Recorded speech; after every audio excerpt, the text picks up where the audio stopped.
Halo semuanya, apa kabar? Kembali lagi di video saya. Pada video ini saya akan mencoba membandingkan antara Toyota Innova V Luxury tahun 2010 bensin matic dengan Toyota Innova tahun 2021 Reborn facelift G Luxury bensin matic juga. Kebetulan keduanya pernah saya pakai.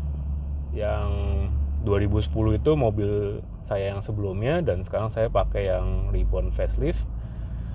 Dan banyak teman-teman yang bertanya sebenarnya perbedaan atau kelebihan dan kekurangan antara Toyota Reborn dengan Toyota non Reborn.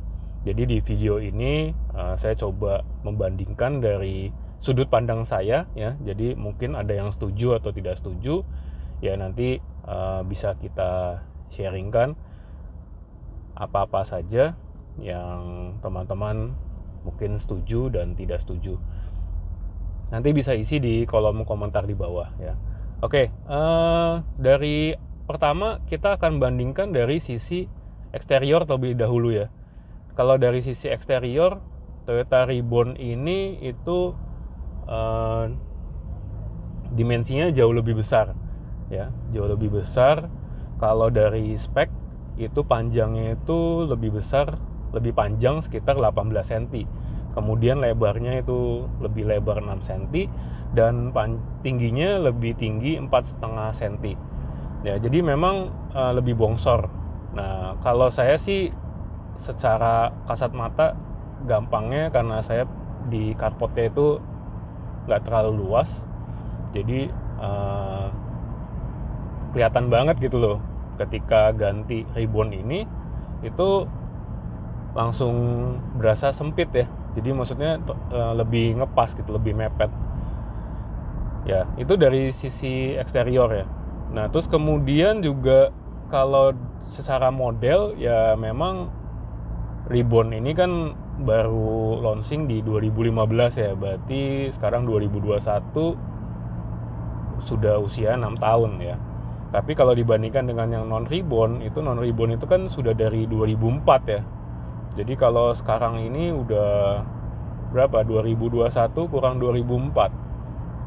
Sudah 17 tahun? Ya, 17 tahun ya.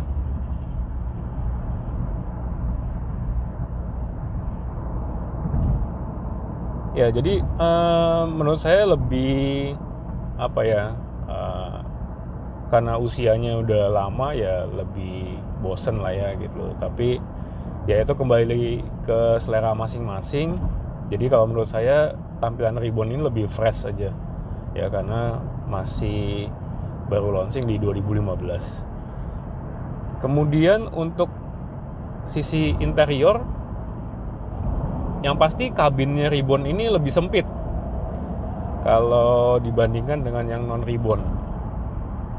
Nah, saya kurang tahu juga bagaimana Toyota merancangnya, kenapa kok bisa jadi lebih sempit padahal dari sisi eksterior itu lebih besar. Yang saya rasakan itu di legroom ya. Jadi kalau misalnya saya set baris pertama, baris kedua itu dengan posisi duduk saya, di baris ketiganya itu agak mepet. Sedangkan kalau yang di non Reborn itu masih agak lumayan ada celah lah gitu ya, lumayan ada jarak. Nah terus kemudian dari tempat-tempat penyimpanan itu seperti yang di dashboard, terus kemudian di konsol tengah itu kalau saya lihat dimensinya lebih kecil ya, volumenya lebih kecil dibanding yang non Reborn. Tapi ya memang di Reborn ini ada kelebihan, dia di laci dashboard yang atas itu ada kisi AC ya, jadi semacam pendingin lah gitu. Tapi ya bukan cool box bener lah ya, lumayan bisa mendinginkan tapi bukan sampai yang dingin seperti kulkas ya. Terus kemudian untuk cup holder itu lebih banyak ya, cup holder di Reborn ini lebih banyak. Jadi ada di dashboard ada 2 kiri kanan, terus di pintu, di tiap pintu ada, terus di baris ketiga juga ada. Ya, kalau di non ribbon kan yang di dashboard nggak ada, tapi di pintu itu masing-masing ada juga. Ya, jadi selisihnya hanya di dashboard saja. Kemudian untuk colokan lighter juga ribbon ini lebih banyak, ada 2. Ya sebenarnya bukan lebih banyak juga sih, karena dulu saya pakai V itu juga ada 2, tapi posisinya di depan semua di dashboard ya. Kalau ribbon ini 1 di dashboard, 1 lagi di konsol tengah ya, jadi buat penumpang baris kedua. Ya sebenarnya yang saya suka di ribbon ini posisi duduk ya. Posisi duduknya di baris pertama, di baris kedua ya, itu lebih oke, lebih enak dibanding yang non ribbon. Ya kalau baris ketiga ya sama-sama lah ya, karena memang posisi duduknya juga nggak terlalu menyangga paha sekali. Tapi untuk posisi duduk baris pertama dan kedua, ribbon ini lebih enak ya, apalagi di posisi duduk depan ini dia ada penyangga ini samping ya, jadi kayaknya badannya lebih ngegrip lah ya. Terus kemudian juga setir kan di ribbon ini bisa tilt dan teleskopik, jadi bisa maju mundur, naik turun ya, jadi posisi duduknya benar-benar bisa pas lah. Jadi dari kursi bisa di setel, terus kemudian setir bisa di setel, jadi posisi duduknya benar-benar pas ya. Itu yang menurut saya kelebihan ribbon. Terus kemudian posisi duduk di baris kedua juga posisinya lebih tinggi dibanding yang non ribbon, jadi paha bawah ini lebih tersangga dengan baik, makanya menurut saya lebih nyaman ya.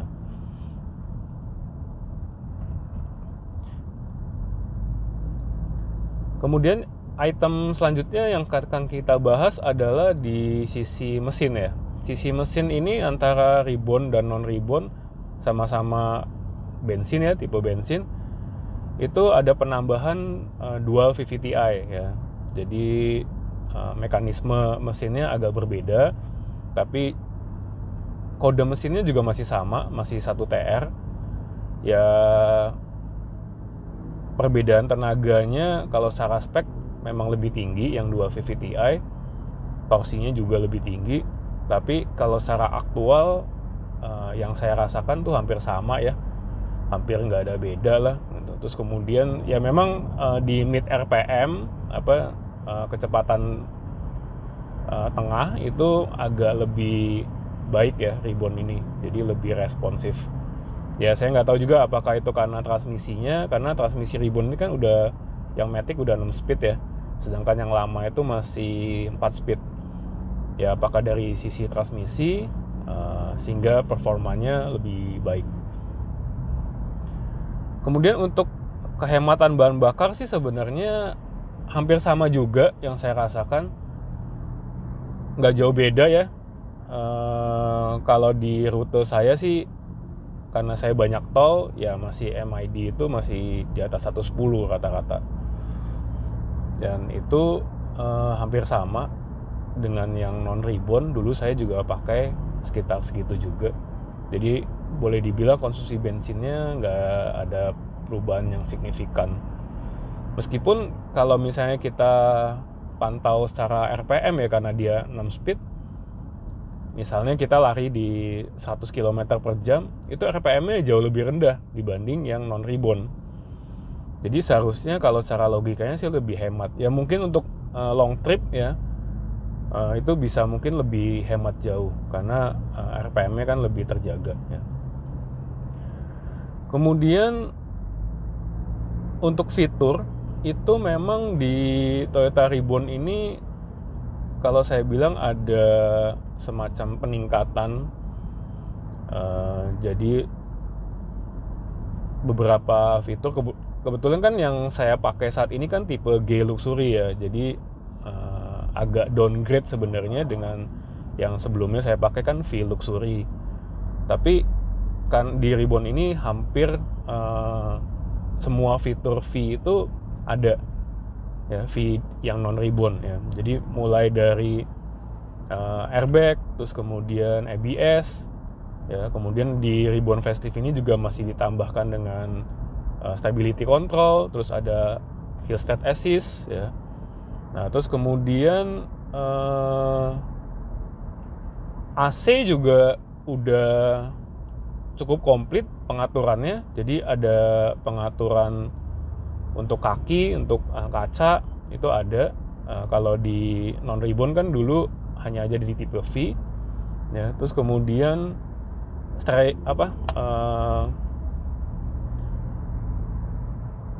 audio control di setir juga di ribbon juga sudah ada, ya. Jadi yang dulu kan cuma ada di tipe V, yang non ribbon. Ya, yang saya apresiasi sedikit di Toyota itu menurut saya untuk di ribbon ini mereka ada attention to detail, ya. Maksudnya ada beberapa detail-detail yang Toyota lebih perhatikan, ya. Tapi meskipun itu bukan sesuatu yang inovasi, karena di brand lain itu sudah ada juga gitu, ya. Jadi misalnya seperti ada sirip-sirip di spion, di lampu belakang, ya. Itu fungsinya lebih untuk noise reduction, ya. Jadi untuk mengurangi suara angin. Meskipun problem di ribbon ini di kecepatan 100 km per jam kira-kira, ya, itu ada suara angin masuk, ya. Nah, itu masih jadi pertanyaan, karena itu kasus itu sebenarnya sudah ada dari ribbon pertama. Jadi tahun 2015 itu sudah banyak yang teman-teman yang komen seperti itu, dan ternyata sampai di 2021 ini masih ada. Ada yang pernah info katanya karena talang air, ya, talang air samping. Tapi saya sudah copot talang air, tapi tetap ada suara angin di kecepatan sekitar 100 km per jam. Ya, itu juga masih menjadi PR saya juga. Kira-kira di titik mana yang menyebabkan itu seperti ada bunyi angin itu. Ya, terus kemudian juga di pilar B sini yang bagian luar juga ada covernya, yaitu lebih attention to detail. Terus kemudian di jok juga yang antara jok dengan konsol itu dia ada penutupnya lagi, ya. Yaitu menurut saya attention to detailnya cukup bagus lah gitu. Ada peningkatan lah gitu. Ya, karena udah menjadi rahasia umum kalau Toyota itu biasanya agak pelit, ya, khususnya di Toyota Innova, ya, atau brand tipe-tipe yang cukup laris, ya. Tapi ya semoga kedepannya sih Toyota bisa lebih baik. Jadi fitur-fiturnya itu sudah bisa diberikan kepada customer-customernya, baik itu yang pasif maupun yang aktif, ya. Karena ya bagaimanapun fitur-fitur tersebut juga penting gitu loh. Penting, apalagi kayak keamanan pasif, ya. Ya memang tidak terlalu kelihatan gitu, tapi pada saat kejadian, ya, accident, itu baru akan terlihat, ya, fungsinya. Ya, seperti kalau misalnya kita bicara fitur, ya, di Innova 2021 ini, ya, meskipun tipe G, ya, dengan harga sudah 300 jutaan, itu kuncinya itu masih model colok, ya, masih belum engine start stop. Padahal yang di brand lain ya itu udah hampir fitur umum, ya. Malah di tipe-tipe Toyota bawahnya juga seperti Yaris, terus kemudian Rush, Avanza itu juga udah ada gitu, tapi kenapa di Innova baru ada di tipe Venturer, padahal harusnya sudah dari tipe G sudah ada ya. Itu sebenarnya nggak terlalu mahal lah fitur seperti itu ya. Terus kemudian spion retract itu juga ya banyak lah kalau mau di list ya. Ya makanya di Innova saya sekarang ini karena tipe G itu jadi banyak PR gitu untuk meningkatkan beberapa fitur. Ya meskipun tipe G yang saya pakai ini kan G Luxury ya, itu ya ada beberapa yang fiturnya sudah lebih baik dibandingkan tipe G biasa ya. Tapi ya tetap aja masih banyak yang jadi PR menurut saya. Ya sampai sekarang ini sih sudah ada beberapa penambahan seperti saya ini retrim steer ya, jadi leather, jadi kulit. Terus kemudian saya tambah cruise control ya, itu. Terus kemudian saya pasang USB charger juga, karena di Innova ini ternyata tidak ada USB. USB-nya hanya di head unit ya. Oke, perbandingan selanjutnya di sisi AC di Innova Reborn ini menurut saya sangat dingin ya. Kalau misalnya saya jalan malam itu hampir tiap kali saya harus off AC-nya karena dingin banget ya. Saya nggak tahu apakah karena ini mobil masih baru atau memang sistem AC-nya memang lebih baik dibandingkan yang non Reborn ya. Kemudian untuk suspensi juga menurut saya di Reborn ini cukup bagus, lebih enak suspensinya dibandingkan yang non Reborn ya. Jadi kondisi standar aja juga udah enak bantingannya, tidak terlalu empuk menurut saya, tidak terlalu keras juga, jadi pas lah gitu ya. Saya nggak tahu juga kalau misalnya diisi banyak ya, penumpang banyak, stabilitasnya seperti apa, tapi kalau saya bawa biasa sendiri itu udah cukup oke sih stabilitasnya ya. Bukan untuk high speed ya, kita bicara ya, untuk jalan normal itu udah cukup oke. Terus kemudian juga road noise yang saya kagumi dari Toyota Reborn ini itu cukup baik. Jadi suara angin suara dari ban ya itu sangat kecil sekali masuk ke dalam kabin ya. Saya nggak tahu juga apakah karena ada penambahan anti karat ya waktu itu sehingga road noise-nya lebih baik, atau memang desainnya itu bisa reduksi noise-nya. Kalau masalah road noise ya, itu saya pakai ban tipe yang sama ya di Innova non Reborn dan Reborn ya. Tipe yang sama dalam arti ban dan pelek di Toyota non Reborn yang sebelumnya saya pindahkan ke Toyota Reborn yang sekarang, dan hasilnya itu saya bilang road noise-nya lebih baik di Reborn. Oke, mungkin demikian dulu videonya. Nanti kalau misalnya teman-teman ada pertanyaan mungkin bisa isi di kolom komentar di bawah. Nanti yang bisa saya jawab akan saya jawab. Terima kasih sudah menonton dan sampai jumpa di video selanjutnya. Dan jangan lupa ya subscribe, like, dan juga nyalakan loncengnya supaya tidak ketinggalan di video-video selanjutnya. Bye-bye.